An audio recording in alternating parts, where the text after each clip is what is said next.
Alors notre innovation, c'est d'abord voilà, de répondre à la problématique de recharge pour les véhicules électriques en milieu collectif. Donc on a depuis 2011 développé des armoires de contrôle et des logiciels qui permettent de gérer l'énergie et de la facturer en fait aux futurs utilisateurs de véhicules électriques qui habitent dans les immeubles collectifs. Les principaux freins à l'innovation, c'est toujours le manque de temps en fait, c'est d'avoir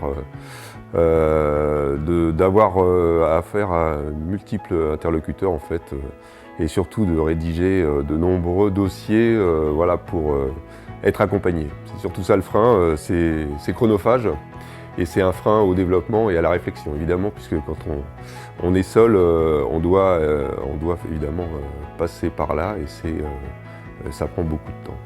Alors, j'ai d'abord bénéficié d'un conseil de proximité avec la Chambre de commerce et d'industrie de l'Aube, qui m'a fait rencontrer Karina, évidemment. J'ai pu apprécier le professionnalisme, en fait, d'abord dans l'accompagnement d'une PTR et évidemment par la suite d'un dépôt de brevet, et également l'appui pour recruter des stagiaires, donc sous une formule qui s'appelle le stage innovant, qui m'a permis d'avancer plus rapidement en fait, dans la mise au point de mes produits.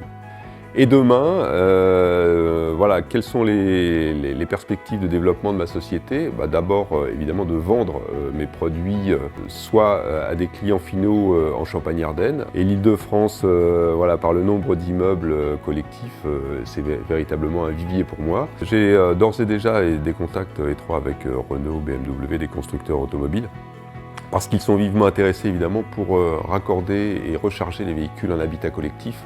Pour moi, c'est une stratégie de développement d'abord nationale, avec une vision nationale aidée par l'impulsion de ces groupes automobiles, et également à l'export, puisque Renault m'a demandé de le suivre en Norvège, et également m'a mis en relation avec des partenaires canadiens.